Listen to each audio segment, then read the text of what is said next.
Still have to get to this meeting, right? And my bags went to Albuquerque, but I was in Santa Fe. And so I had to fill out the lost bag form. This is already half an hour after Avis was supposed to close.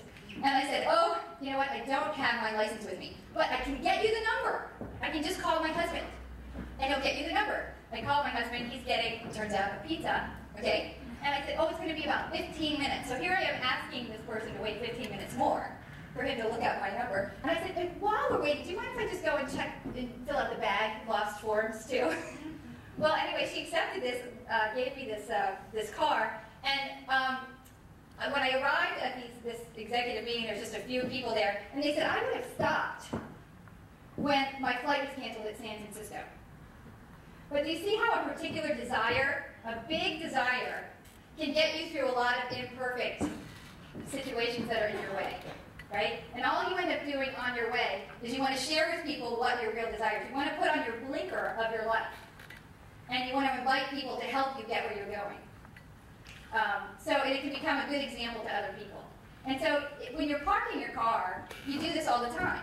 When you're looking for a parking space and somebody's already in your parking spot, do you say, excuse me, let me look up their license, let me see if they have seniority, you know? You quickly accept this is a situation that I get, and what's my best response now, okay? So here's the situation that I get, what's my best response, what's my best adjustment now? I know you normally don't deliver. Will you tonight? Okay?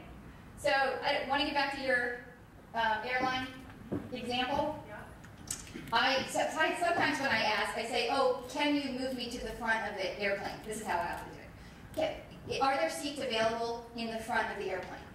So you're referring to your first class? I'm ambiguous at that point, right? And then she says yes. She says yes.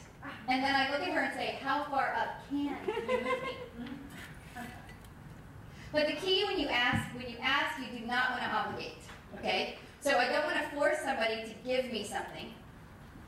I want to ask them and ask them if they will give me something. So there are a couple of different, I'm sorry that I haven't figured out really how to use this well enough to toggle between stuff. See, there's a difference here. I don't know how to make, can you show this on the board? I'll read it to you. It makes a difference if I say can you versus will you. Can you? Can you is like, yeah, I can, but I don't want to. Because I feel like I'm a fairly, assertive person, and I had my daughter's airline miles with US Air expire, and she had like 2 free tickets, and it expired, and she was getting married in a honeymoon, and I used every trick that was in my book, and I failed. So here's my larger, my summary comment on that. I think that very often tricks are associated with my desire to want to change other people. Okay? So if I am in my head thinking of a trick, that's very often my intention is going to be, I really want to change you and manipulate you, but I'm going to have nice wrapping paper around it. Okay? If I'm already grateful for even being able to ask the question, okay, that's going to communicate something very different. And so what I'm concerned about is what intention am I giving to you clearly? You know, even a dog who knows we're afraid of it, even if we're saying nice dog, okay? So it's not really about the words. It's about what are you really ready to receive. So when I was doing a role play with you, I was very ready to receive the fact that you said, no, we don't have any upgrades. And I wasn't trying to say, are you sure? Let me check. I bet you're wrong. See what I'm saying? I'm not trying to have a preconceived idea.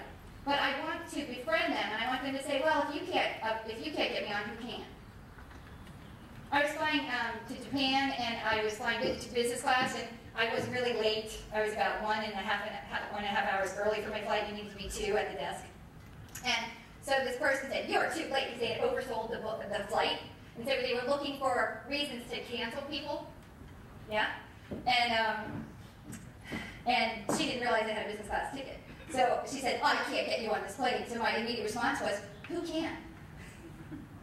Right, but I didn't say then who can and you should have. I didn't have in the back of my head, you should have been able to. I had in the back of my head, oh, can you please tell me who can then? You see? And so my intention is what's going to carry me through, not my specific expectation.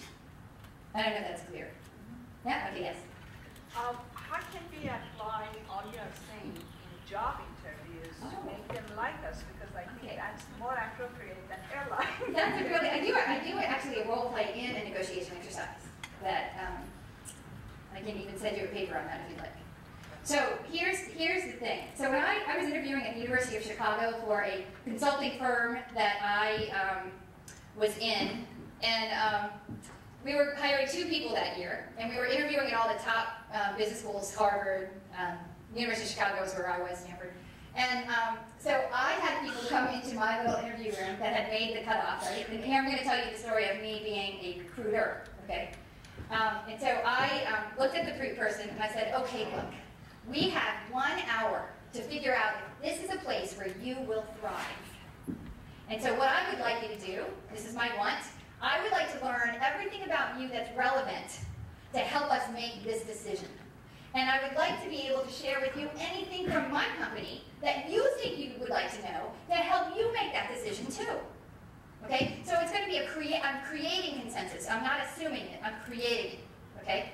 And so this one guy, about 20 minutes into the interview, he says, you know, I think this is not a company in which I will thrive. Okay? Can we spend the next 40 minutes talking about a company that I will thrive in? Okay? I said, sure. Well, anyway, he leaves. He goes and talks to his best friend in the program. He says, who did not make our interview list. And he says, I have found a company in which you will thrive. This woman, Jeannie, I'm sure she'd like to meet you. Well, I'm not on the interview list. No, we're going to give her what she wants, not what we expect. And we hired his friend. 2 people, that was one of them. So I know Holly was up here saying, I want to create customer loyalty, right? I even go one step further. I don't want them to tell me they like flying me. I want them to tell somebody else they like flying me. You see that? I want an evangelist. I want a champion. And I want to get that every single time. Okay? And the way we do that is it's sort of like I'm inviting you to participate in my life. And thank you for showing up. Right? There was a quote I heard once. It was, show up, pay attention. Don't become too attached to, or tell your truth, but don't become too attached to any particular outcome. Because normally, when I have a particular outcome that I want, I actually want something better than that I can't even imagine without your help. So I can tell you another airline story which I got upgraded, and guess where I got upgraded to? The cockpit. And here I thought it was only possible first class, right? It was in New Zealand, and we were on Fiji, and I had extra food available. If you've been to Fiji, you have to bring in a lot of your food. It's expensive. When you leave, you might have eggs or unopened things. And so there was a little hut next to us, and I went over and I said, oh no, it's very important that we don't waste this food. And it could help them. I mean, they could throw it away too, but I offered it to them. We hadn't even met them before. And then 3 hours later, I'm flying through the South Island of Christchurch, I think. And I've never even been to the South Island of New Zealand. And I'm just waiting in the waiting room, and this person sees me. And he's wearing a Air New Zealand jacket. It turns out he is the flight attendant in the first class cabin. And he looks at me and he recognizes me. I had forgotten about this. He recognizes me and he says, you are the person who gave us your food. And I don't even think it was that great food, okay?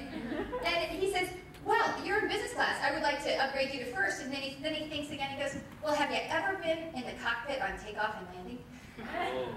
And so I got there. So that's called a non-instrumental exchange, okay? It means that I'm going to do something because I want to do something without expecting anybody to give me anything in return. That's the same coin of the other side of it is I want to ask you for something and I do not want to obligate you to give it to me.